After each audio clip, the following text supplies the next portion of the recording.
Estas 6 coisas aborrece o Senhor, e a 7ª a sua alma abomina: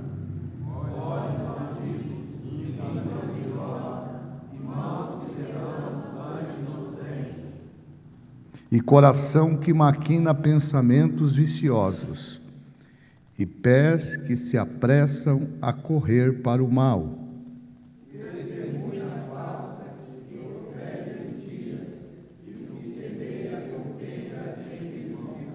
Vamos agora para os Salmos de número 120. Salmos de Davi, Salmo 120. Nós vamos ler alguns versículos aqui para a nossa meditação nesta noite. São 7 versos, então eu quero convidar você para ler comigo o Salmo 120. Na minha angústia clamei ao Senhor e Ele me ouviu. Senhor, livra a minha alma dos lábios mentirosos e da língua enganadora. Que te dará ou que te acrescentará a língua enganadora?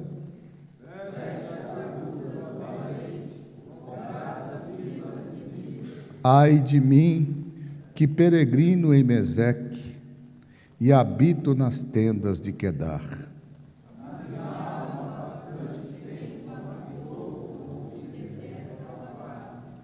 Pacífico sou, mas em eu falando, eles estão em guerra.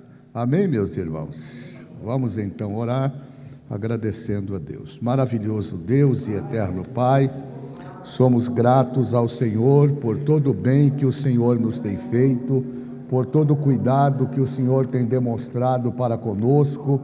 As tuas mãos têm sido poderosas para nos abençoar, para nos guardar, para nos direcionar acerca dos princípios e verdades bíblicas conceituados neste capítulo de número 6.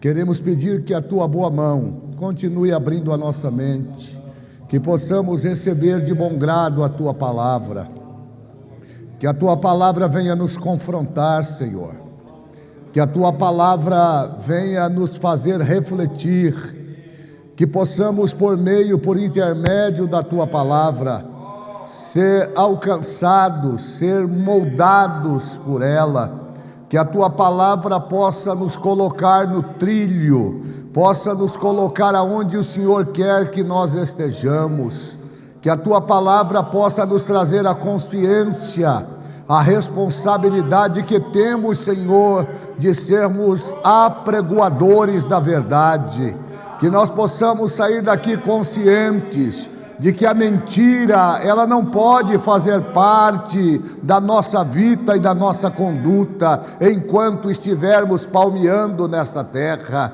Ó Deus querido, nos ajuda nesta noite a receber de bom grado a tua palavra, que ela venha produzir o efeito para o qual ela está sendo enviada, que o Senhor possa nos dar graça, que o Senhor possa nos dar capacidade, que o Senhor vem me ajudar, Pai amado, na grande responsabilidade que tenho de ministrar a tua palavra. Dá-me a tua bênção, é o que eu te peço, em nome de Jesus, em nome de Jesus.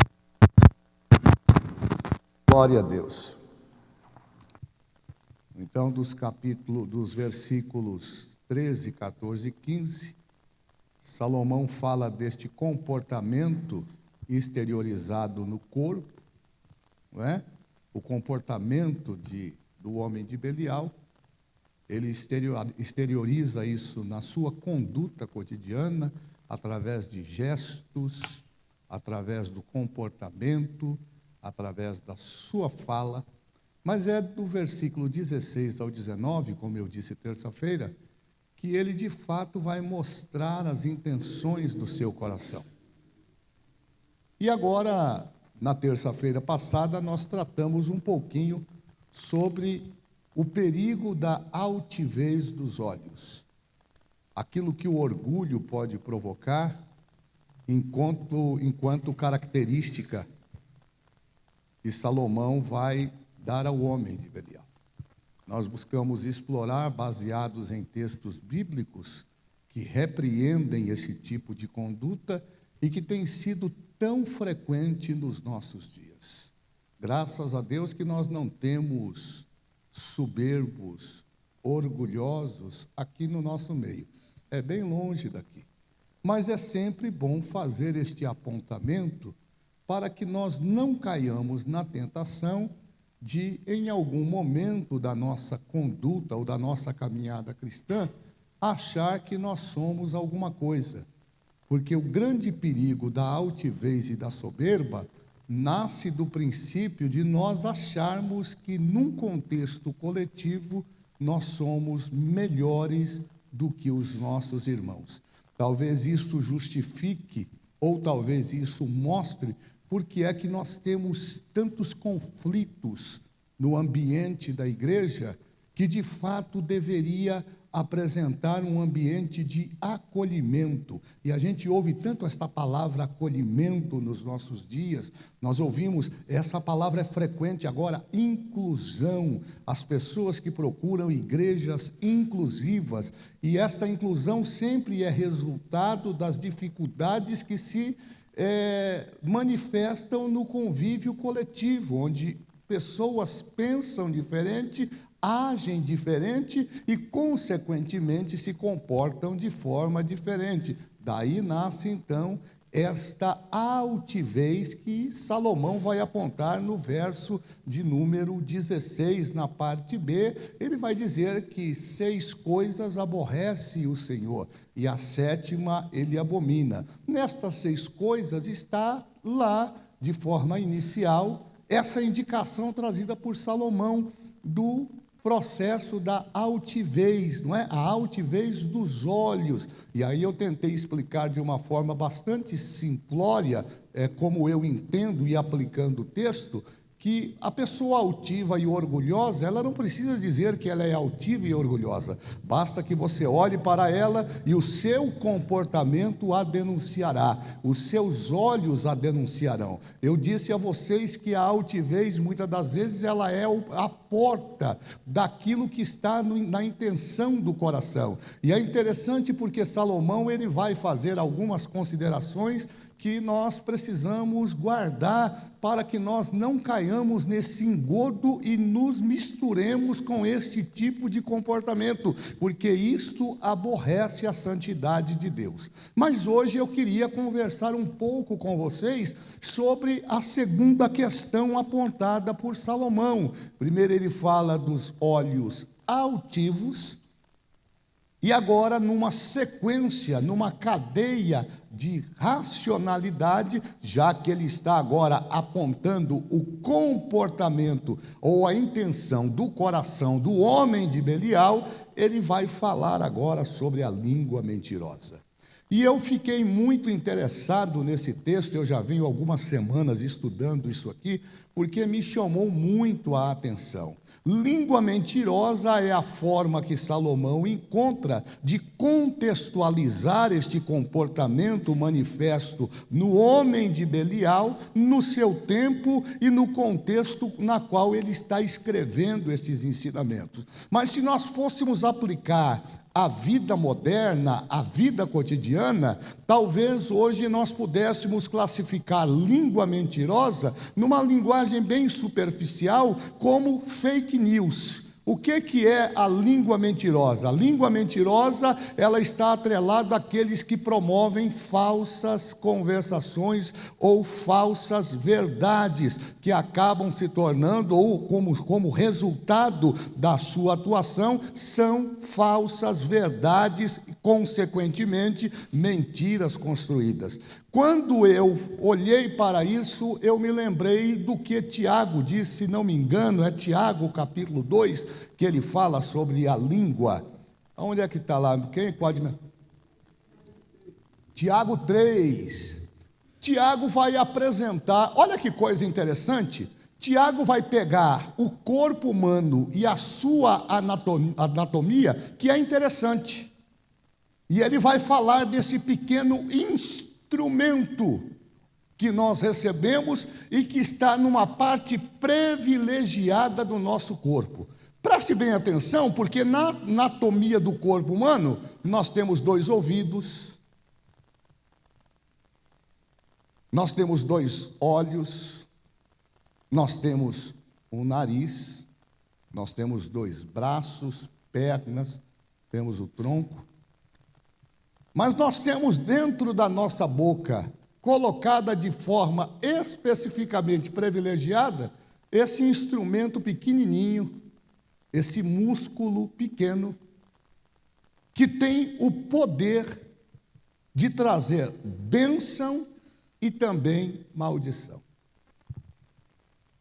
Eu fiquei pensando na aplicação do que Salomão está dizendo sobre olhos altivos, língua mentirosa. Ele vai dar pelo menos 6 características para o homem de Belial, como intenção de que está dentro do seu coração, e essas qualidades que ele vai apontar aqui para o lado negativo, ele vai adjetivar isso, elas estão sendo manifestas para o mal, porque esse é o estereótipo do homem de Belial. Ele é orgulhoso, ele é arrogante e ele também é mentiroso. E aí eu fiquei pensando comigo, o que uma mentira não pode provocar? Nós estamos agora nos aproximando da época das eleições.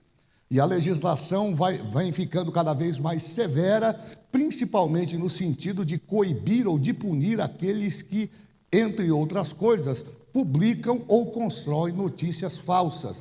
A gente está acompanhando, e o cenário da política brasileira é muito interessante, porque quando vai chegando nas vésperas das eleições, os candidatos, para se sobrepor aos seus adversários, eles fazem de tudo, eles mexem com a moral, eles ofendem a honra, mas eles também aprenderam a construir, no ambiente da intelectualidade ou da racionalidade, alguns argumentos mentirosos que visam destruir a honra, a moral, a conduta, a boa fama do seu opositor, do seu adversário. E isso tem se tornado uma prática tão comum que a gente acaba por não se aperceber deste malefício que a mentira pode provocar quando ela é proferida.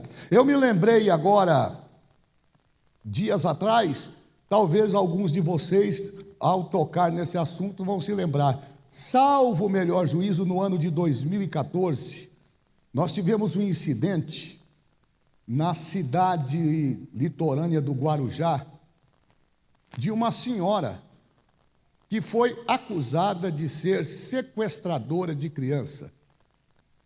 Me fugiu o nome dela agora, mas essa senhora, ela se tornou conhecida na mídia nacional porque, de forma mentirosa, alguém resolveu fazer uma caricatura, um desenho, e jogou nas redes sociais, dizendo que esta mulher, ela seria responsável por sequestrar crianças e oferecê-las em sacrifício ao diabo. Eu me lembro bem disto.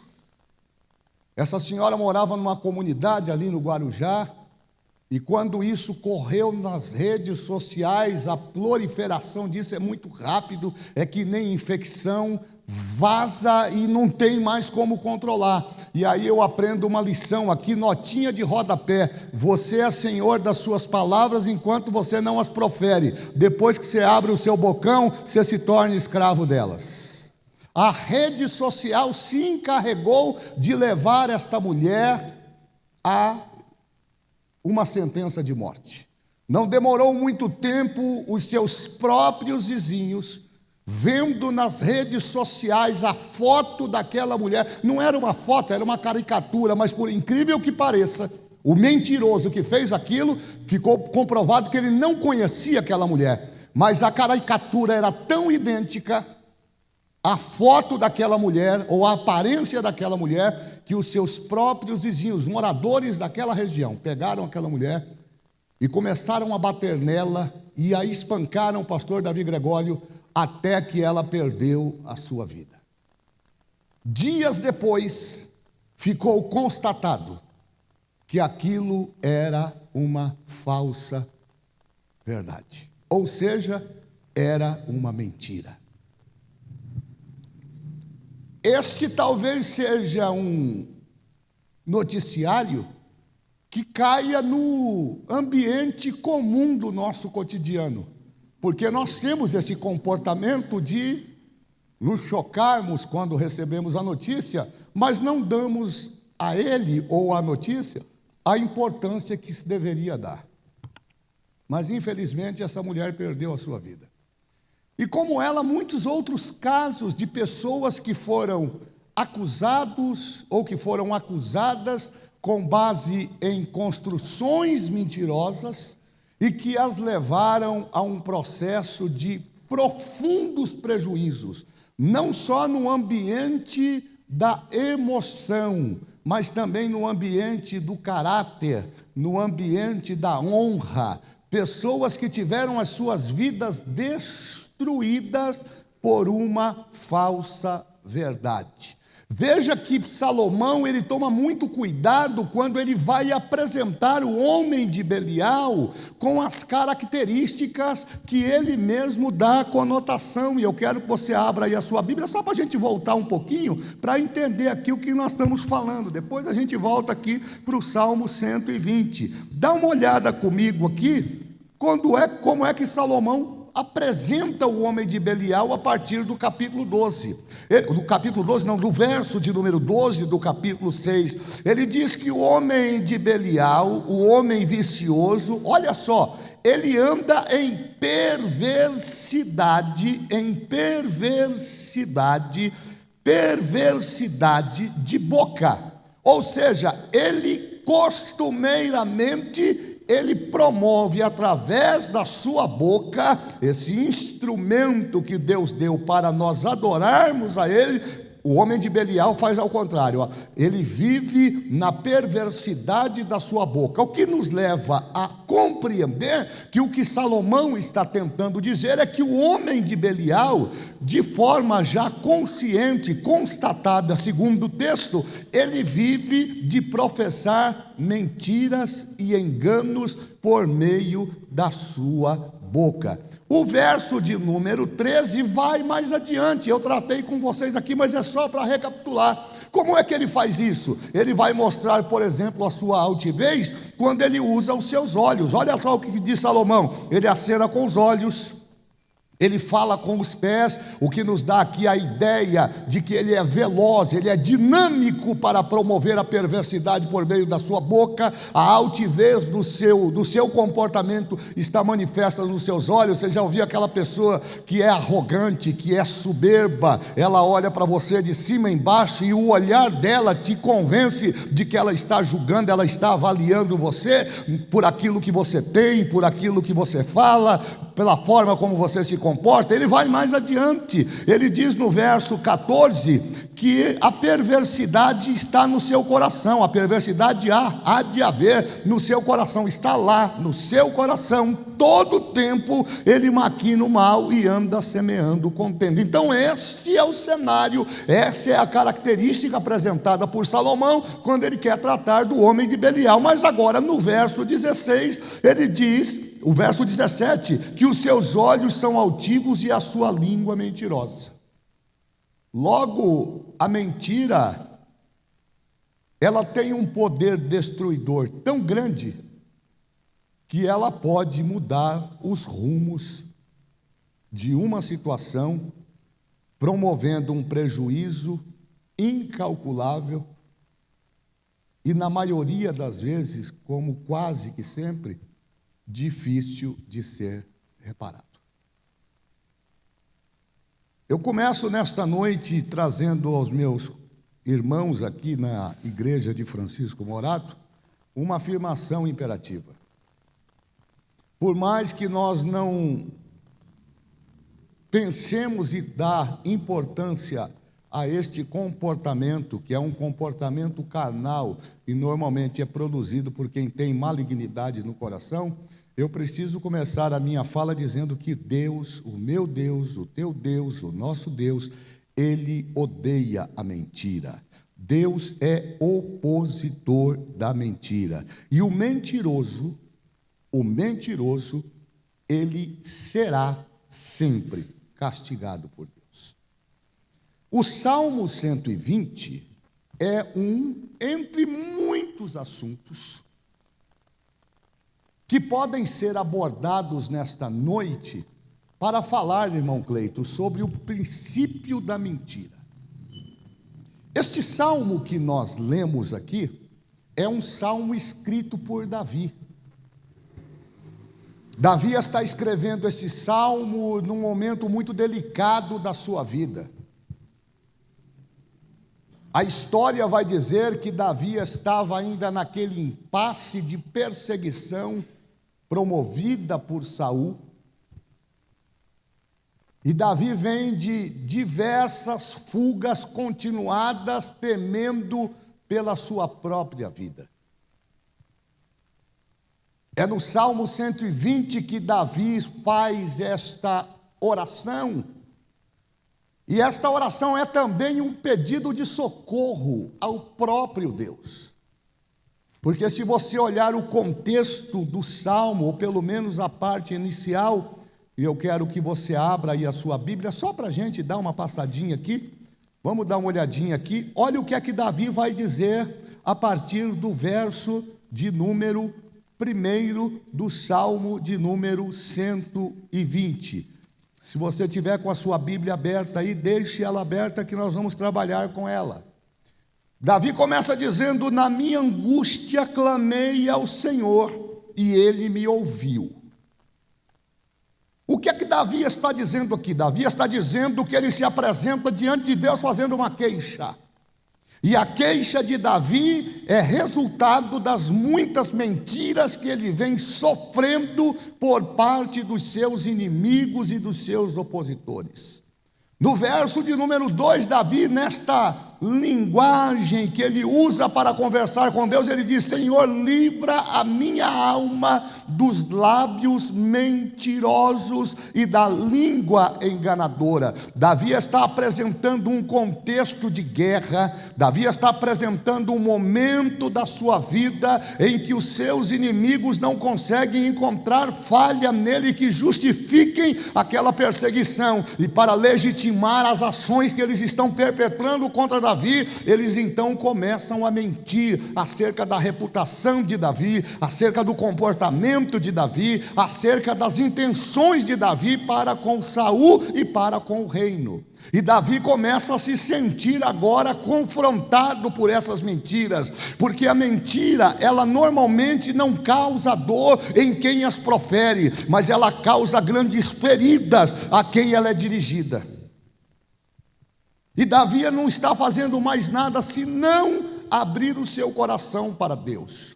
Esse salmo é também chamado salmo de peregrinação. Aliás, do 120 até o 134, estes salmos eram usados pelo povo de Israel para cumprir um calendário espiritual estabelecido pelo próprio Deus, ainda lá no deserto. Foi Moisés quem instituiu, diante das festas que Deus havia ordenado no deserto para o povo, Deus institui então estes salmos de roupagem, ou esses salmos de peregrinação. E por que peregrinação? Porque Davi está num processo de fuga continuada, ele não tem parada, ele não tem um local que ele possa descansar. Aonde ele está correndo risco de vida, ele está fugindo do rei que está muito aborrecido com ele, e Saul vai fazer de tudo para matar Davi, e Davi então começa a se esconder, e é seguramente dentro da caverna de Adulão, lá com seus 600 homens, Davi agora está refletindo. Isso aqui é uma conjectura que eu faço com base na história daquilo que eu já li anteriormente. Davi agora, nesse ambiente de fuga, ele resolve abrir o seu coração para Deus,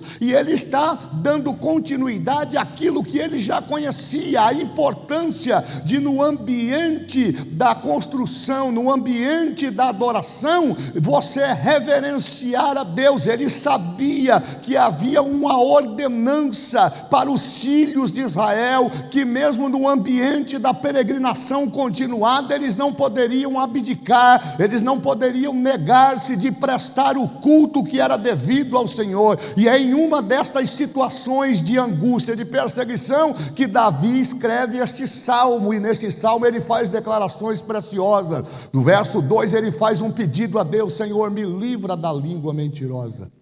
Mas tem um texto na Bíblia que vai mostrar que Davi, embora estivesse pedindo isto, ele também foi vítima e foi vilão deste mesmo sentimento de mentira. Ô pastor, o que o senhor está dizendo? Estou dizendo o que está na Bíblia.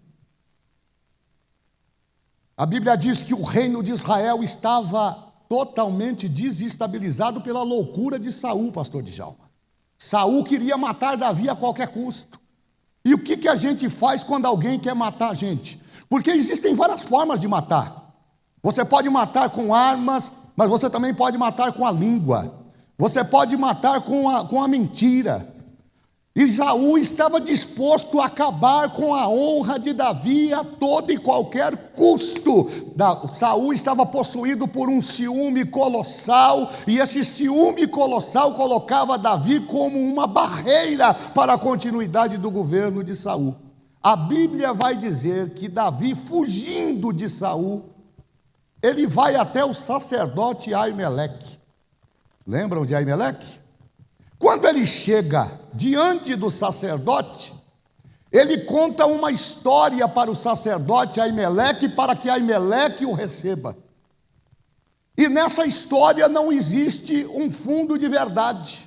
Por quê? Porque Davi começa dizendo que ele está indo até Aimeleque amando de Saul. Ele usa essa estratégia, que nada mais é do que uma pequena mentira que ele conta, se a gente pode classificar, porque mentira é mentira, e ele convence Aimeleque a dar a ele mantimentos para ele e para os seus homens, e também uma espada para se defender. Aimeleque abraça esta fala, afinal de contas ele está falando com Davi, ele está falando com alguém que vem em nome do rei Saul. Ele não está falando com qualquer pessoa. Então Aimeleque em nenhum momento ele desconfia, ele coloca em xeque a palavra de Davi. Ele faz o que Davi está pedindo. Mas a Bíblia diz que naquela reunião tinha um outro homem. E este homem era um homem interesseiro. Esse homem era um homem que fazia de tudo para estar numa posição de visibilidade. Por quê? Porque o seu coração era um coração altivo, o seu coração era um coração orgulhoso, o seu coração era um coração arrogante. Isso é Bíblia, irmãos. E nesta reunião, neste diálogo de Davi com Aimeleque, a Bíblia diz que Doeg ouve tudo aquilo que Davi está falando. Quando Davi sai, Doeg vai embora.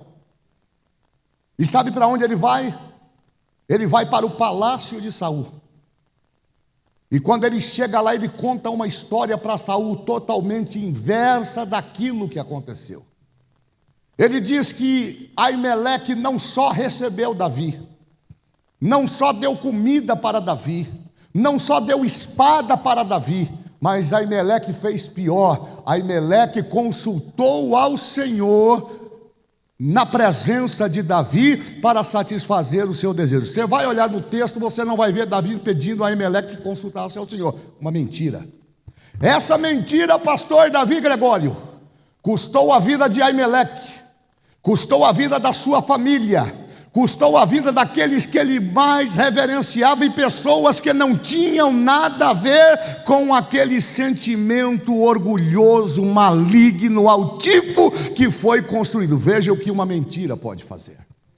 Essa mentira trouxe um grande ódio no coração de Saul, e Saul resolve tomar uma decisão talvez desnorteada, insana. Mas é fato que essa insensatez e essa insanidade de Saul, pastor Fauéder, foi provocada por uma mentira.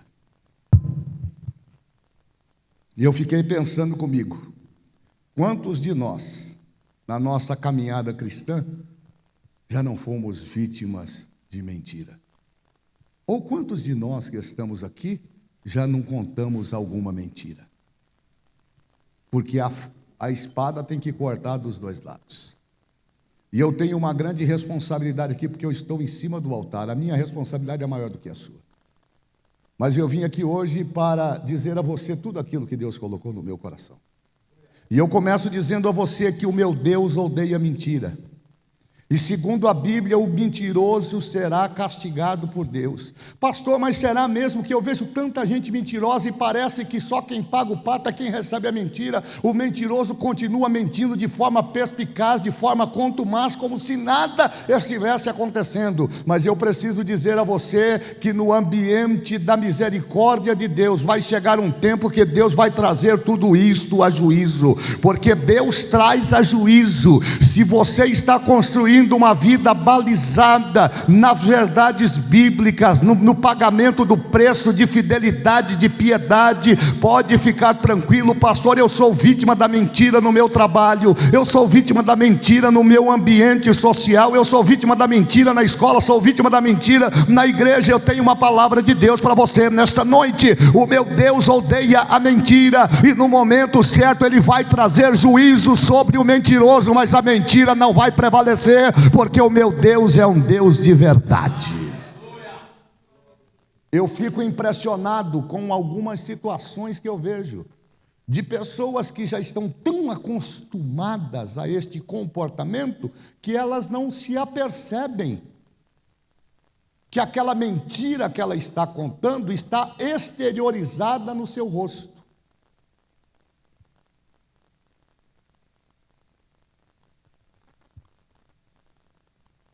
É mais ou menos aquilo: eu estou em casa, o telefone toca e eu não quero falar com o Carlos Araújo. Caleb, diz aí que eu não estou. E isso é tão interessante, porque a criança é pura. Aí, dependendo da criança, o meu pai mandou dizer que não está. Pronto, você foi pego na mentira. Mas vamos olhar o Salmo 7, verso 12. Salmo 7, vamos buscar um pouquinho aqui a Bíblia. Tem garantia que o mentiroso será castigado? Existem várias formas de castigo. Uma das formas é o mentiroso ser pego na sua própria mentira. Vamos ver o que diz o Salmo 7, verso 12 ao 16. Salmo 7, 12 ao 16.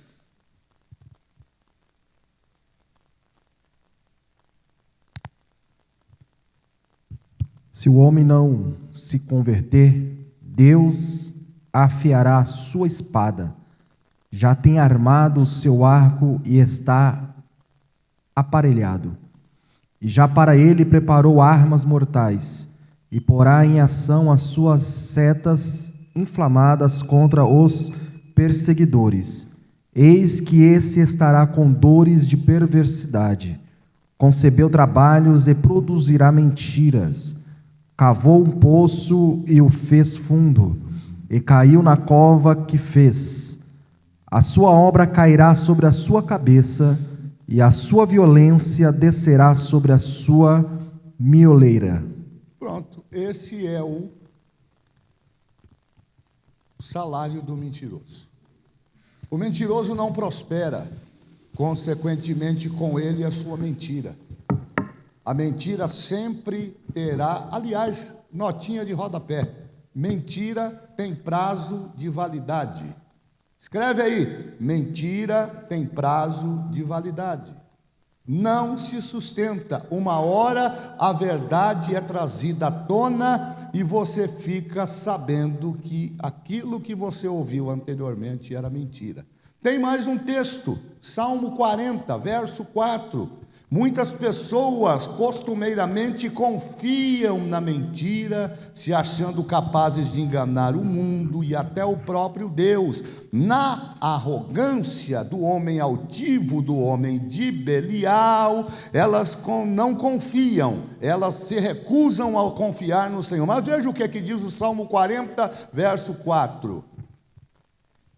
Bem-aventurado o homem que põe no Senhor a sua confiança e não respeita os soberbos, e nem que se desviam para a mentira. Pronto, bem-aventurado é o homem que põe no Senhor a sua confiança, que não fica emprestando o seu ouvido ao homem soberbo. Você sabe que o camarada é quebrado, você sabe que o camarada é tribuloso, por que você vai fazer aliança com ele? Eu fico impressionado com determinadas situações na igreja que poderiam ser evitadas se nós fôssemos um pouquinho mais prudentes. Se você está vendo que a pessoa não tem ou não merece a sua confiança, pastor, mas a gente tem que perdoar, mas perdoar é uma coisa, meu amado irmão, e continuar na mesmice é outra. Se você já sabe que a pessoa tem um desvio de conduta, um desvio de caráter, se você sabe que a pessoa tem essa fragilidade para propensamente caminhar ou pender para o mal, você deve respeitá-la, você deve orar por ela, mas você deve evitar se relacionar de forma próxima, porque como consequência desta sua amizade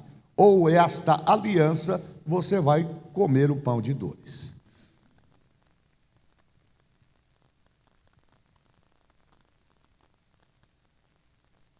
Já contei para vocês aqui uma história que a gente conhece no mundo jurídico, que a psicologia pós-moderna trata muito sobre a síndrome do Barão de Munchausen, que foi um mentiroso contumaz. Esse Barão de Munchausen, ele era tão mentiroso que chegou num determinado tempo da sua história de vida que ele passou a acreditar nas suas mentiras. E as suas mentiras passaram a basear estudos do comportamento, o que é que leva uma pessoa a ser aquele mentiroso, perspicaz e contumaz. Porque tem gente, irmão, que ele está tão viciado na mentira, que ele não se apercebe que as pessoas conseguem verificar. O Faueder tem uma experiência boa nisso, né? De olhar para a cara daquele empregado que falta uma semana, e aí ele já matou o pai, já matou a mãe, já matou os irmãos, até o cachorro, nem o cachorro escapou da mentira dele. Aí quando você vai ver, é mentira. Eu tinha um pedreiro que era assim. Tive uma dor de cabeça com ele. Todo dia morria alguém da casa dele.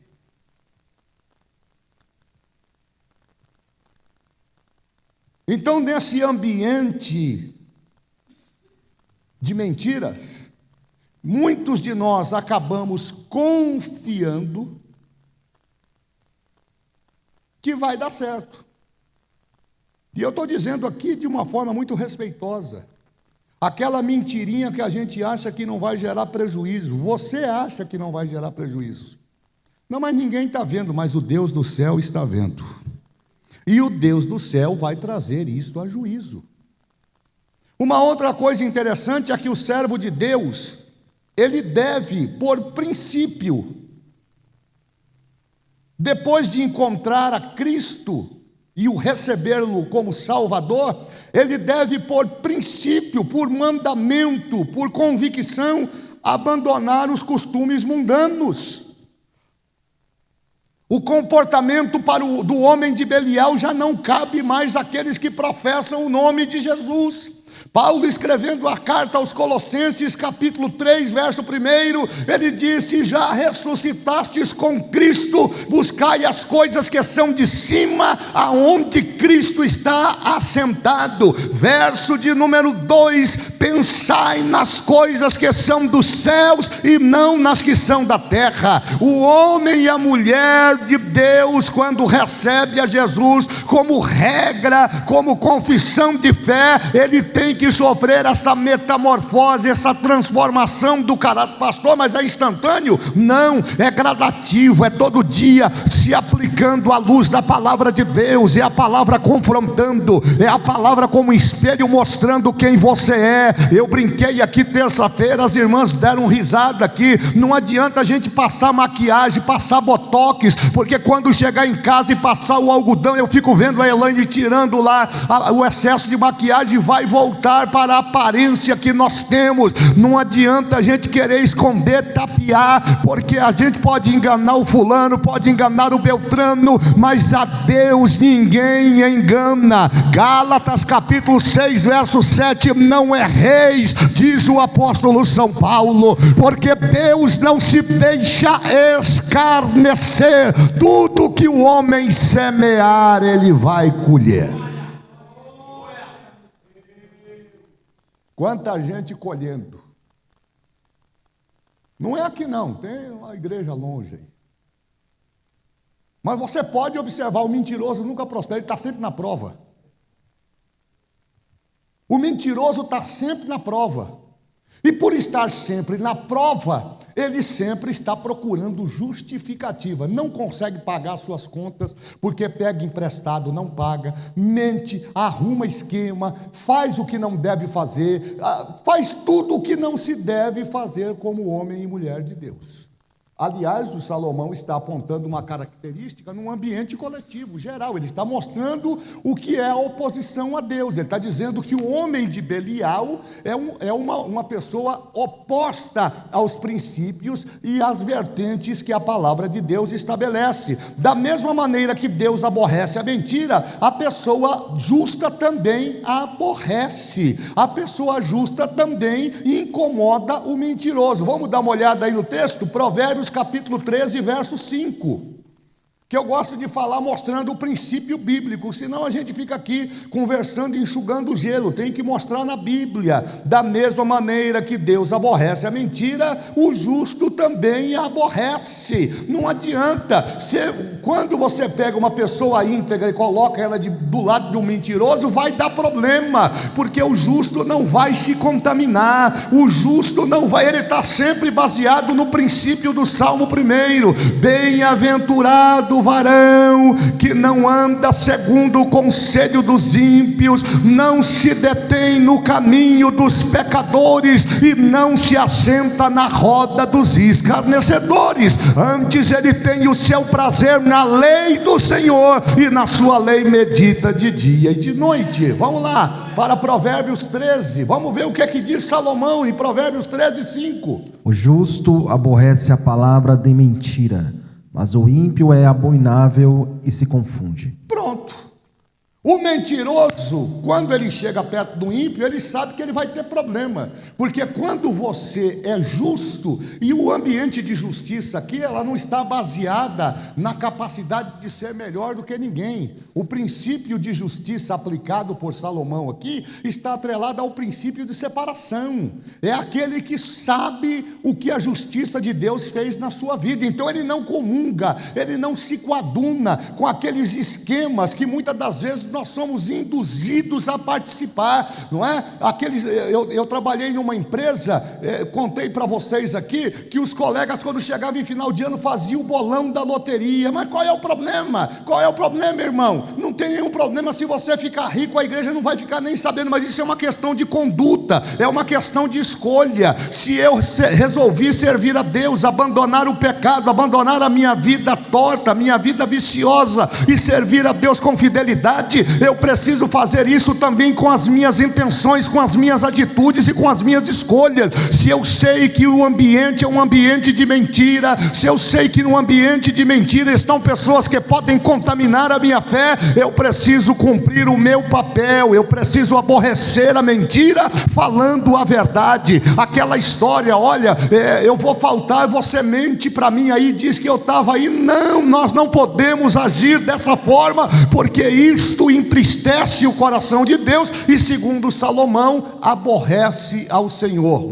Língua mentirosa, é um contexto, porque a língua mentirosa, ela não é somente a prática do homem de Belial, ela também muitas das vezes acaba fazendo parte do cotidiano daqueles que agora professam o nome de Jesus e deveriam falar a verdade. É duro ouvir isso, não é? Mas se nós pudéssemos fazer aqui uma reflexão, aquilo que Paulo propôs no capítulo 11 da primeira carta de Paulo aos Coríntios, verso 30. Examine-se, pois, o homem a si mesmo. Vamos ficar só no ambiente do exame.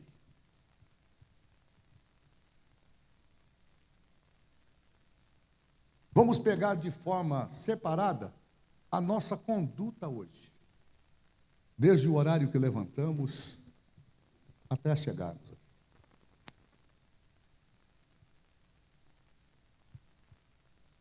Qual é a nota ou a avaliação que você daria para você mesmo no ambiente do comportamento?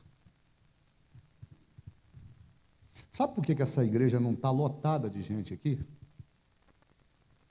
Não é porque o pregador é ruim. É porque essa palavra confronta.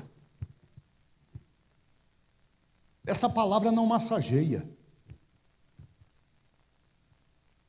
Ontem Deus falou aqui na boca do presbítero Cleito que Ele quer conserto da igreja.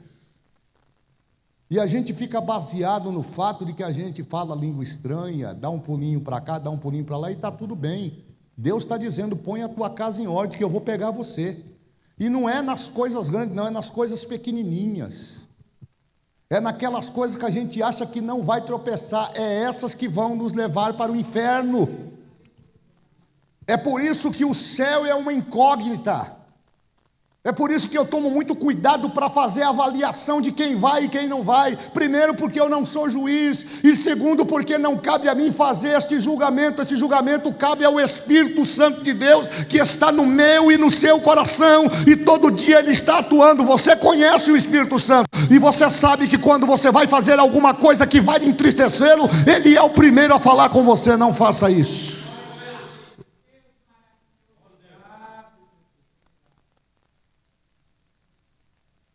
Já contei para vocês, estava lá na padaria tomando café, fui para o caixa. Eu gosto de contar as minhas experiências. Ficar contando as dos outros não tem graça, gosto de contar as minhas. Estou lá com o jornalzão debaixo do braço, todo mundo sabe lá que eu sou pastor. Aí na minha frente está um senhorzinho, aqueles senhores já com uma certa idade, desorganizado, que nem um abacuque com o bolso cheio de papel. Tirou aquela montoeira de papel e de dinheiro para pegar uma nota e pagar a mercadoria que ele havia acabado de comprar. No que ele sacou aquele bolão de dinheiro, caiu uma nota, ele não viu. A intenção é que vai determinar o que é que você vai fazer dali para frente. Eu olhei para trás e o que estava atrás estava no telefone, não sabia nem o que estava acontecendo. Olhei para o lado, a balconista, coisa rápida, segundos, atendendo o outro. Quando eu me abaixei para pegar o dinheiro, e não era para colocar no meu bolso, não. O Espírito de Deus falou comigo. Vai pegar para quê? Eu falei, Senhor, eu vou pegar para devolver. Ele já estava saindo do caixa, eu falei, moço, volta aqui. O senhor deixou cair esse dinheiro. Se eu tivesse pego aquele dinheiro, ninguém teria visto. Mas o Espírito de Deus, Ele está vendo. Aliás, deixa eu dizer uma coisa aqui para você. Ele está vendo tudo o que você faz, aqui e fora daqui. O Espírito Santo está com você. Aliás, o Espírito Santo não é uma força, ele não é um poder, ele não é uma influência. O Espírito Santo é uma pessoa. E quando você recebe a Jesus como Salvador, Ele passa a habitar dentro de você. Ou seja, você é o transporte do Espírito Santo enquanto você estiver em vida. É por isso que quando vai acontecer alguma coisa, você sente, não é premonição, não é adivinhação, não. Quando você está prestes a entrar num perigo, numa situação vexatória, o Espírito Santo se encarrega de dizer, toma cuidado, vigia, você sente, é o Espírito Santo falando no teu coração, você é limpo, você é santo, você foi constituído, foi chamado para fazer parte do sacerdócio santo, da nação real, da nação eleita, como diz Tito capítulo 2 verso 14, Deus escolheu você para um povo especial, zeloso e de boas obras. Agora, que negócio que é esse de crente mutreteiro, mentiroso, compra, não paga, prega emprestado, não devolve, mente de forma... Quanto mais, e depois acha que está tudo bem, pode prestar atenção, não prospera, não vai para lugar nenhum, é enganando e sendo enganado, é enganando e sendo enganado, se dá bem hoje, amanhã está na pior de novo. E por quê? Porque a mentira faz parte do seu ambiente. Mas Deus me trouxe aqui nesta noite, na simplicidade, na minha ignorância teológica, para dizer a você que o meu Deus odeia mentira, mas o meu Deus é abençoador daqueles que falam a verdade. Pronto, se falar, pastor, mas vai custar a minha cabeça, que custe a tua cabeça, mas o nome de Jesus vai ser glorificado. O mentiroso não vai prevalecer, a palavra de Deus vai prevalecer sobre a mentira.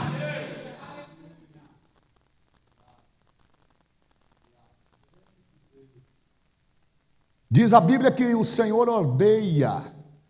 A palavra odiar aqui, ela vem daquela conotação de ódio, da junção lá do verbo odiar. O Salomão disse, essa é a tradução, mas a definição da expressão de Provérbios 12, 2, que vocês vão ler aí agora, diz que o Senhor odeia, mas não é que o Senhor odeia, o Senhor rechaça, o Senhor expurga o homem cujo lábio é mentiroso. Provérbios 12 e 2, ou Provérbios 12, 22.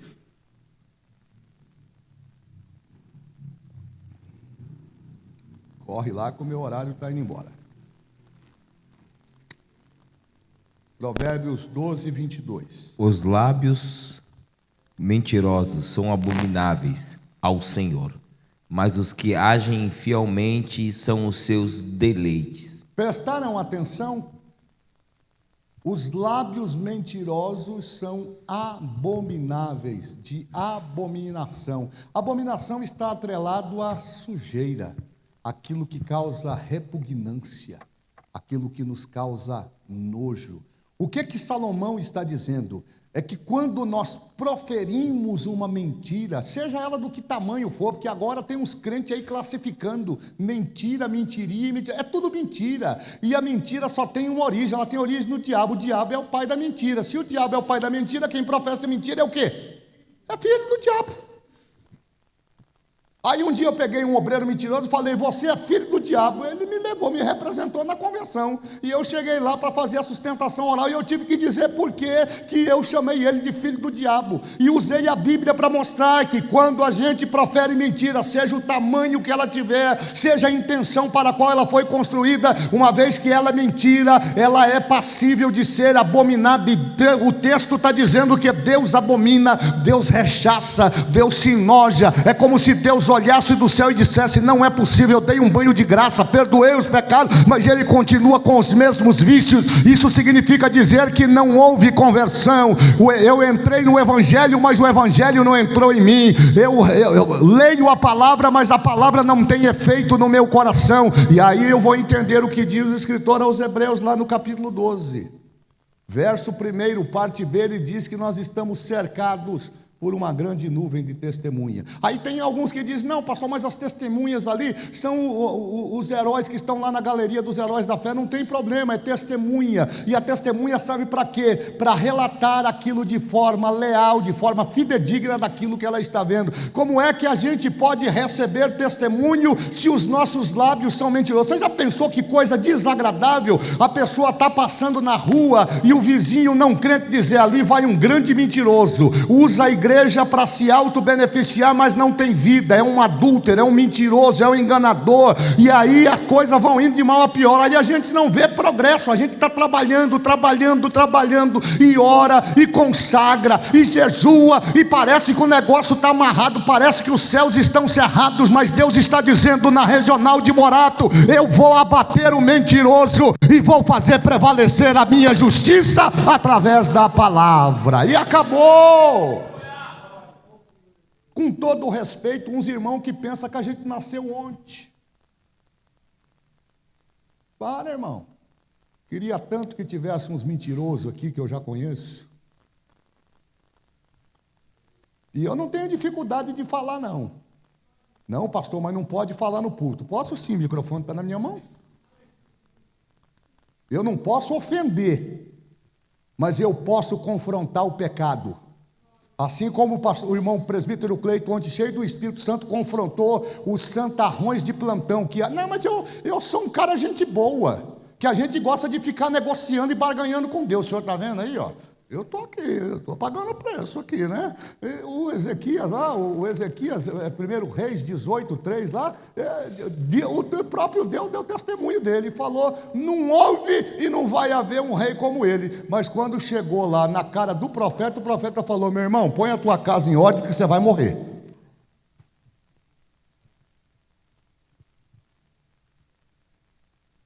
Aí eu fico pensando, né? Mas um camarada que andou nos caminhos do Senhor, porque, irmão, o que o Ezequias fez lá no reino de Judá não é para qualquer, não é para amador, não.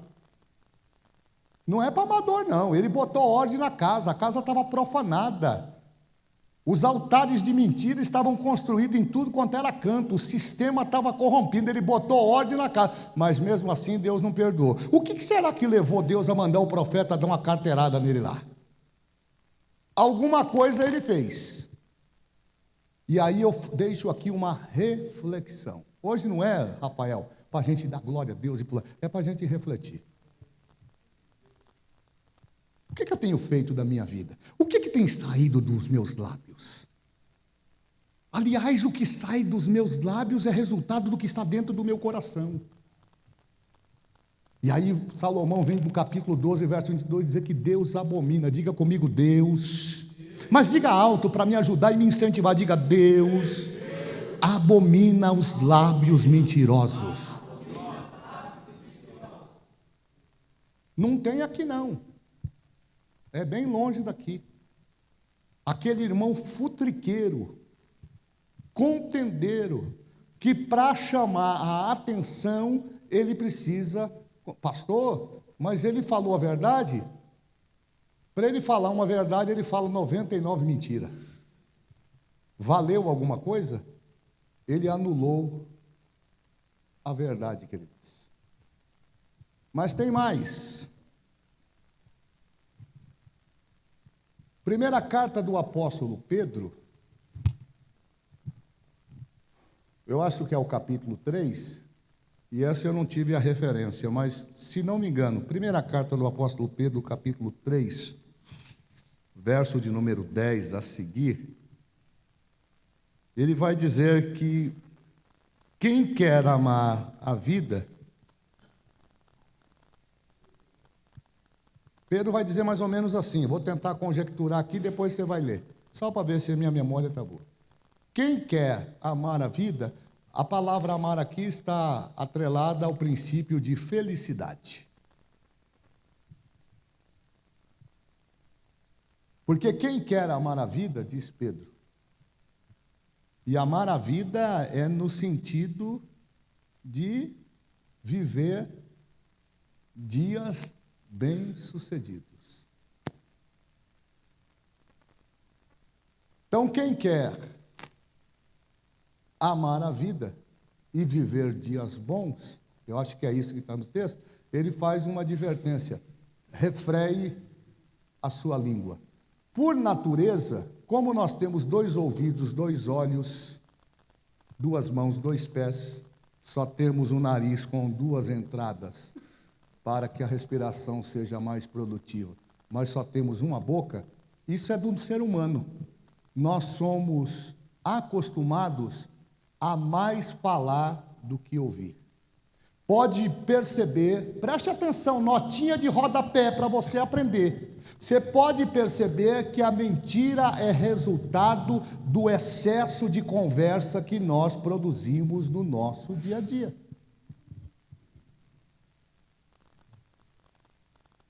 E já dizia um grande sábio que as palavras ditas ao vento, aquelas palavras que não têm para que se aproveitar, elas são semelhantes ao passarinheiro que sobe no prédio, abre um saco cheio de pena e as espalha. Você não tem como recolher essas penas. Leia para mim aí 3:10 de Pedro, 3:10, 11, acho que é 11, 12, quem puder ler aí, lê para mim, só para a gente guardar o texto. Porque quem quer amar a vida e ver os dias bons, refreia sua língua do mal, e os seus lábios não falem engano. Aparte-se do mal e faça o bem, busque a paz e a siga. Pronto. Tem uma receitinha aí para você ser bem-sucedido. Dá para ler de novo, Cleito? Eu gostei do que o Pedrão falou aí. O Pedrão que diz que é bravo, né? Olha que sensibilidade do apóstolo Pedro agora, ó. Porque quem quer amar a vida... Espera só um pouquinho, vamos devagar. Porque quem quer amar a vida. Eu percebo, então, que isto é uma condicional. Não é todo mundo que quer amar a vida. A vida, ela está aí para quem quer vivê-la. Continue aí. E ver os dias bons. Então, o resultado de amar a vida é ver dias bons, bem-sucedidos. Agora, olha só. Refreia sua língua do mal. Bom, eu vou resumir e aplicar isso aqui. Você quer ter uma vida boa? Fecha a tua boca. Para de falar o que não deve falar. Ô, meu irmão, me ajuda aí. Para de ser o Datena da vida. Eu era pequeno, eu me lembro do Gil Gomes. Gil Gomes lhes diz. A gente parava de manhã para ouvir no rádio, ele falava da vida de todo mundo. E eu estou trazendo esses personagens porque eles marcam aqueles que são mais velhos, são da minha geração. Mas eu nunca vi um falador bem sucedido. Vai ver o final de Doeg, vai ver o final de Aimaas. O duro é você falar quando você não tem base para falar. Você vai acrescentar, vai colocar uma vírgula a mais e aí nasce a mentira. E uma vez a mentira produzida, acabou. Você vai ter problema. Continua lendo aí, Cleiton. E os seus lábios não falem engano. Então, ó que coisa linda, ó. Se você quer amar a vida, ter dias bons, refreia sua língua, aplicando o que o Pedro está dizendo, e não seja mentiroso. É a receita. Tem mais, para a gente caminhar para o final. Salmos 15, versos 2 e 3.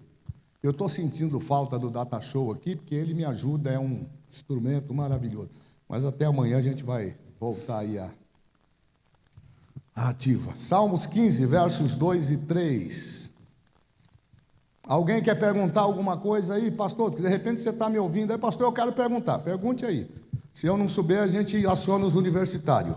2 e 3.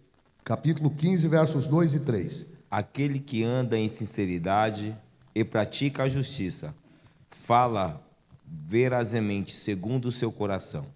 Aquele que não difama com a sua língua, nem faz mal ao seu próximo, e nem aceita nenhuma afronta contra o seu próximo. Pronto. Aqui nós temos duas coisas que eu quero discutir. A primeira é o Instituto da Difamação. Não tem na igreja, só tem lá fora. Na igreja, todo mundo gente boa.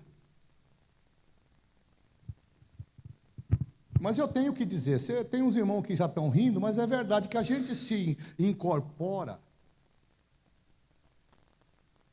naquela ideia de que nós somos puros. E deveríamos ser, né? Na exegese e aplicação da palavra, a ideia é que nós sejamos puros. Mas não é puro por fora, não. É puro aqui dentro.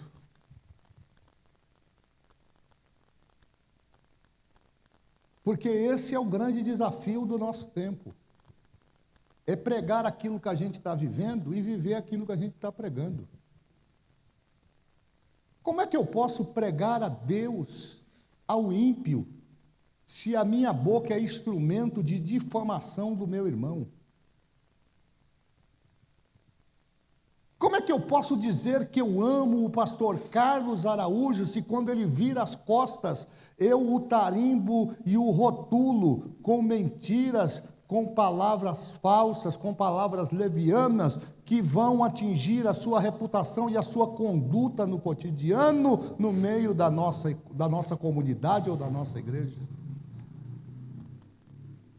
Então o salmista está dizendo aqui, aquele que anda em sinceridade. O primeiro princípio, a qualidade do justo é andar em sinceridade. E o que é ser sincero? Numa tradução bem coloquial, é ser sem cera, é não ter maquiagem, é falar aquilo que está no coração. Vai doer, vai ficar chateado, mas é que nem aqueles machucados que a gente arrumava quando era criança. Corria lá, caía na rua, vinha com a rótula do joelho pendurada para fora, chegava em casa, a mãe jogava água gelada e depois pegava aquele mertiolate que fazia você ir no céu e voltar, mais 2 dias já estava sequinho e estava tudo bem. Agora a gente fica inventando, a gente fica arrumando conversa, a gente vai procurar o psicólogo, eu vou procurar o psicólogo crente, não, que eu não tenho nada contra, não, tem que ir, eles estão aí para ajudar, mas o que a gente precisa não é de psicólogo, a gente precisa tomar vergonha na cara, andar em sinceridade, porque quem anda em sinceridade não vai ficar confundido. Agora não dá para a gente viver num ambiente onde um fala mal do outro, porque nós não vamos para canto nenhum com isto. E isso é difícil de ouvir. Porque de vez em quando o diabo tenta a gente. O irmão pisou no pé,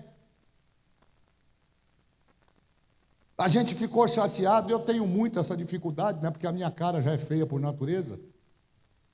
Já contei para vocês que o Caleb um dia falou para mim: pai, muda essa cara. Não dá, filho, nem plástica resolve isso.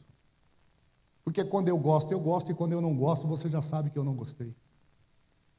Mas a sinceridade é um princípio, é um instituto que nos faz crescer em Deus. Quanta gente mentindo dentro da igreja, quanta gente enganando dentro da igreja. Mas a minha Bíblia diz que aqueles que usam de engano não permanecerão na casa do Senhor. Vai chegar um tempo que Deus vai colocar, vai trazer a balança de juízo, e aí não é para a gente orar não, porque é Deus que está tratando. Então vamos lá, aquele que anda, do verbo andar. Andar aqui fala de continuidade, de progresso.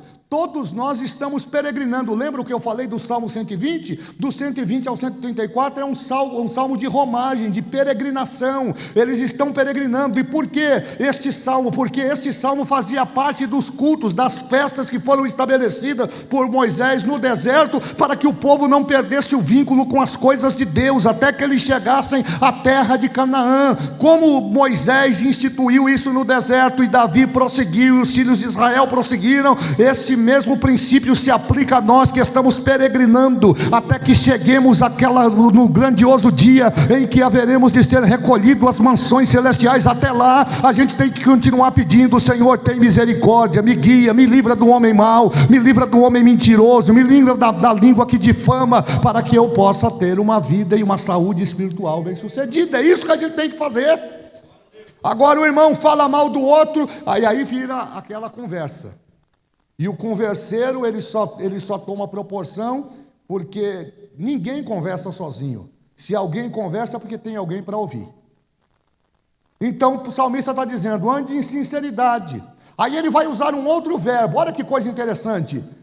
Aquele que anda em sinceridade, aquele que vive uma vida reta, uma vida pia, estou aplicando o texto, e pratica a justiça. A prática está falando de continuidade daquilo que é reiterado. Prática é costume, e costume se torna diretriz, se torna regra, se torna comportamento. Quando você estabelece uma prática, um costume, o costume reiterado vai virar uma norma, e essa norma de conduta vai nos direcionar. Olha o que o salmista está dizendo: pratique a justiça. Aí ele vai usar um outro verbo, o verbo falar, aquele que fala verazmente. O que é falar verazmente? É falar com convicção, é falar com verdade na boca. Não, mas não é a meia verdade, não é a verdade pela metade, é a verdade que vai trazer o impacto, seja no momento o impacto positivo ou o impacto negativo. Mas se é a verdade, você não tem que ter medo, você tem que abrir a tua boca e falar a verdade, porque na multidão das palavras você vai ser pesado. Aí ele vai terminar dizendo: o que fala verazmente segundo o seu coração, aquele que não difama com a sua língua. Não dá para difamar com os olhos, meu caro. Não dá para difamar fazendo cara feia. A gente só difama quando abre a boca. E difamar aqui é falar mal. É imputar ao próximo aquilo que ele não é. Aí eu fico vendo, a gente vai para as reuniões do ministério, o que a gente mais tem todos os meses é intriga entre crentes.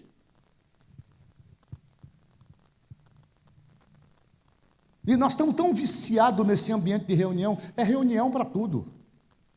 E agora nós tínhamos tantas coisas importantes para fazer, mas nós temos que nos reunir para tratar sobre o Instituto da Difamação. Por quê, pastor? Porque o pastor Abacuque falou mal do pastor Davi Gregório. O pastor Davi Gregório falou mal do pastor Israel. E aí, irmãos, olha que coisa interessante, pastor Valdemar. Aí a gente quer batismo com o Espírito Santo. Aí a gente quer chegar no culto e quer, como é a linguagem aí da moçada agora? Um culto top das galáxias. Mas não tem galáxia, não tem top. O que tem é conserto na casa. A gente vem para a ceia, vem para o culto, não tem reverência, não tem respeito pelo sagrado. O irmão está pregando aqui, o outro está mascando o chiclete, o outro está arrumando partitura, o outro está mexendo no instrumento, o outro está carregando as cadeiras, e quando vai falar, fica lá fora difamando, falando o que não deve falar. Aí quando o demônio aparece, porque agora virou moda, antigamente o demônio não passava na porta não, ele passava do outro lado e caía. O demônio hoje entra, assiste o culto, levanta a mão, se brincar, dá glória a Deus e vai embora do mesmo jeito, e a gente fica tudo com cara de abacate olhando. E quando a gente entra no ambiente da adoração, ou eu estou falando besteira aqui, que o diabo se manifesta, a gente vê o que acontece aí, né? É 2, 3 expulsando e os outros tudo olhando. Como é que vai ser, hein? Deixa eu ver. Que hora que vai terminar essa guerra aí?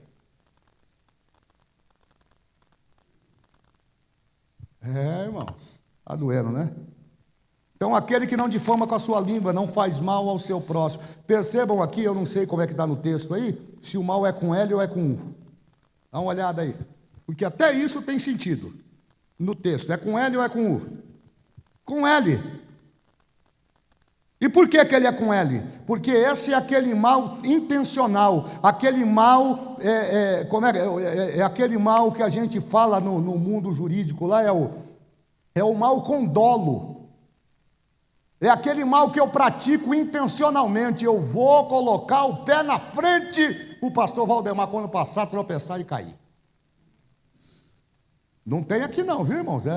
Os irmãos que estão na internet aí, é tudo para longe, aqui é tudo gente boa. Minha igreja aqui é nota 10. Marcos capítulo 7, verso 20 a 23, eu estou terminando. Jesus vai se encontrar diante de uma celeuma, porque normalmente quem levanta esses temas aqui é os que estão impregnados na religião. O religioso, ele sempre vai inventar uma desculpa, ele sempre vai usar a tradição para justificar os seus erros e a sua conduta. E Jesus vai ser confrontado aqui por um grupo de religiosos, de fariseus, que vão fazer uma pergunta para ele. Dá uma olhada aí, 7, 20 a 23, é isso mesmo? 7, 20 a 23. Pode ser Marcos, capítulo 7, quem tiver aí pode ler. E dizia: o que sai do homem, isso é que contamina o homem, porque do interior do coração dos homens saem os maus pensamentos, os adultérios, as prostituições, os homicídios, os furtos, a avareza, as maldades, o engano, a dissolução, a inveja, a blasfêmia, a soberba, a loucura. Todos esses males procedem de dentro e contaminam o homem. Qual é a tônica dessa história? Jesus está sendo confrontado por um grupo de fariseus que viram os seus discípulos comendo pão sem lavar a mão. Jesus, que nojo! O Senhor não orienta os seus discípulos, o Senhor não sabe que o sábado é considerado o dia da pureza, da purificação? Como podem os seus discípulos tomar os pães sem a prática cotidiana de lavar as suas mãos. Jesus dá uma chinelada em todo mundo. Esse ambiente da religiosidade não cabe na conduta cotidiana, meus irmãos. Não adianta a gente vestir uma roupa ajustada para nos identificar como membros da igreja ou do segmento religioso. Não adianta nada disso. Se o nosso vocabulário é profano, se a nossa conduta é profana, se compra e não paga, se fala mal, se mente, isso não resolve. Jesus está dizendo que o que mata não é o que entra pela boca, mas é o que sai, porque o que entra pela boca também vai sair, mas o que sai do coração, isso sai como intenção daquilo que está sendo construído lá dentro. Da onde, do que se queixa o homem, senão dos seus próprios pecados? Então nós precisamos amadurecer. Colossenses capítulo 3, verso 9.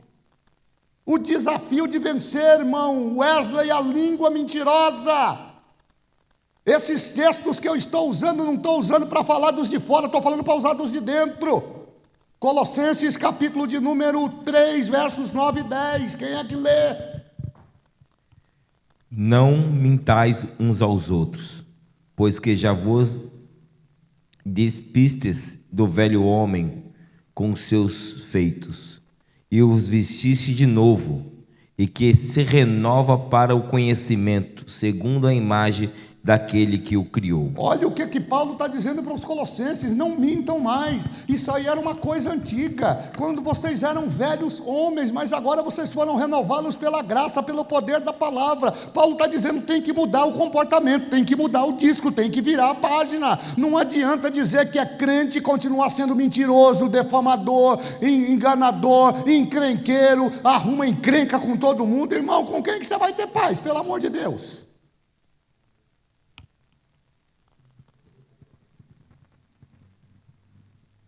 O último texto, 1 João capítulo 1, verso 6. 1 João capítulo 1, verso 6.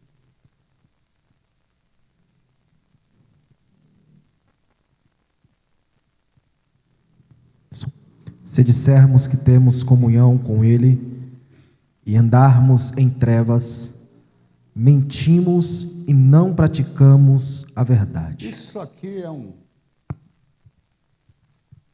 Eu fico impressionado com esses irmãos com auréola na cabeça, aquelas asas de anjo de 1,5 metro de envergadura de cada lado. Voa, roda. Por isso que eu não me impressiono com isso. Não me impressiono com isso. A gente está muito acostumado a avaliar o vaso pelo lado de fora. Mas o apóstolo João está nos chamando a atenção aqui. Se a gente diz que tem comunhão do verbo grego koinonia. Na comunhão todo mundo é igual. Não tem grande, não tem pequeno, estamos tudo no mesmo patamar. O João está dizendo aqui que se a gente diz que tem comunhão, se nos respeitamos uns aos outros, se temos comunhão com Ele. E com Ele quem? Com Ele Jesus. Mas andamos em trevas, na escuridão, mentimos e não praticamos a verdade. Você já pensou? Além de mentir, você ainda recebe a marca de não ser praticante da verdade. Aplicando, tudo o que você faz é vão. Não vai prosperar. Com muito respeito, é por isso que está cheio de gente quebrado dentro da igreja. Não prospera. Porque o coração, a índole, precisa ser tratada pelo poder da palavra. Agora, ao contrário disso, Provérbios 10, 19, e eu encerro aqui. Olha o resultado de quem anda em sinceridade.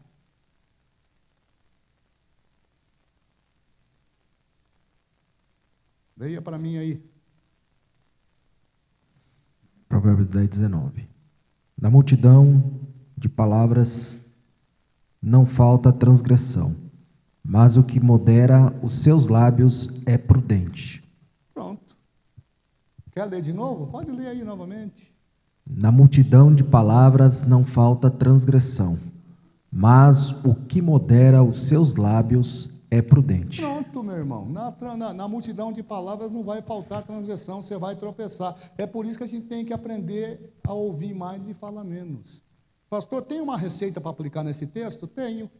Ouça mais e fale menos. Ouça mais e fale menos.